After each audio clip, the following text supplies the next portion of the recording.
Now I want to talk about what is reasonable pricing when it comes to going out. What would you expect is reasonable without even seeing the price? How could you calculate that? How could a government system calculate that? To know when things are getting a little out of hand in certain areas. What kind of tests can they do every now and then to make sure, like the Raptors do, they test the fence every now and then to see if it's still got electricity, right? They keep them in. Well, you got to test every now and then the markets to make sure that they're staying in line. Otherwise, if you don't check, things get out of hand in areas where they say, we may check this, right? And after a while, they find out you haven't checked. Well, they go, well, they're not checking definitely in important areas, and that's not a good thing to do. And then so they will continue to do until they check and can get away with things.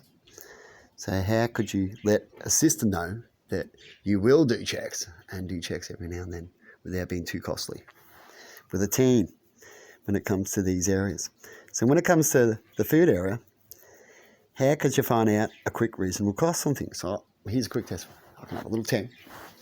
And we go to the restaurants, local places around, take long, probably 7 different places or so. We don't have too much of a choice here. They're all pretty much the same with what they sell. Have a quick test of what they're supplying, right? And find out how much it costs to make it personally. So you go, all right, they've got chicken schnitzel and potato and all that kind of crap there here. How much will it cost if I wanted to make it up personally at a small, medium cost, like a little bit bulk, maybe I was making 4 to 6 of them. How much would that cost per each meal? Right, if you bought a batch of this and a batch of that, like a person would do at a supermarket. How much could you get that cost out? And you work out the price of that meal, and then you go, all right, now when you expect to go out, you expect to pay a little extra because you're not doing the work. Right. So when you go out, you expect they'll be able to make a system where they're not too much extra, but they don't make it like they're paying for the food like you do. Right. As they do big bulk, they've got people rocking up. And so you expect a good price. You put all this algorithm together. And so you work out a meal. And so if a meal costs you $10 to make, and say your mum makes it pretty good, or how you make it, maybe you make a pretty good meal, but we'll go with mummy's meals. So you get it, mummy makes it for $10. She does a pretty good meal too. And we can make it pretty good if you put the effort into it and all that kind of stuff. Or we make it basic. But you go up the street to your meal that you make and you end up paying, say, $20. So we'll double the price of the same cost meal. So that way they make $10 extra whole profit within having the store there and presenting it and all that kind of stuff. But then the meal becomes shitter than the meal that you had at home. It's like, it's nearly a meal that you think, shit, what am I out here for, kind of thing. Would you think it's worth it? What happens when that happens all the time?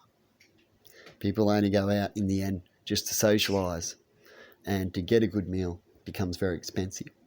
Now, here to get a good meal these days, say the meal costs $10 to make and they're charging you $70 to get mummy's cooking. Do you think that's fair? To get mummy's cooking, maybe it's worth $30 and it's only $10 to make because it's made well. But because it's made well, should it be worth $70? Maybe we'll make it $100 because we get the people in who have got money. Now, what does that mean? Where does fair come in, you see? And that's how you can look at certain things, is how much money does it cost? How hard is it to make it? You can get your kid to make it too. So if you want to find out how bad the food is, right, you get your kid, you teach them basically, you go to a school, actually, you get the school to test it for you. Year 7 or 8 or 9 or whatever, cooking class. And you go, look, cook this meal, we're going to taste it. And then we're going to go to this other place, we're going to taste their meal, I'm going to find out how much it costs to you to cook it. How much would you want in profit, say, in your effort? We'll work out that, right? So that goes on to the cost, and then we'll chuck on a little extra for other things. We'll work out a price, right? Get the school kids into it. I love it. And then we go to other places and we can compare. And if that's way off, then we've got something to say, haven't we? Right? And that's the people keep it on with helping the government as well, because the government can come to the school, it's up to the school and the people that choose it, the principal will go, oh yeah, we can do that, right? Something, it should be known at this time, not all the time, but at this time, yeah. And we can do that, a bit of fun. We can talk to the businesses, and the kids will even help, that we're having a bit of fun. We're here to be reasonable, but not out of control, and to get back to a starting point again in certain sectors. Now we know there's some other sectors that will have the extra la-di-da and stuff like that, and I'm not talking about them. I'm talking about the average go-out restaurants and pub meals and places like that. Because if you have a reasonable price, and it is reasonable, and people understand it's reasonable, and it's a good meal to have, there's no reason why they wouldn't take that opportunity more often, right? And you should make good money. Anyway, and I see that doing the right thing, and we all talk about it, and going that way, I see no reason why things couldn't come back. You fixed other areas, of course, in the economy, but that area to come back in a good economy, really good. Instead of a good economy, but everyone's doing these things but have no money kind of thing. Good economy is when people can do connection things and basic things every now and then if they need to, and it doesn't put them out of pocket. It's not just they can and just make it, scrape it. Anyway, have a good one. I'll see you later.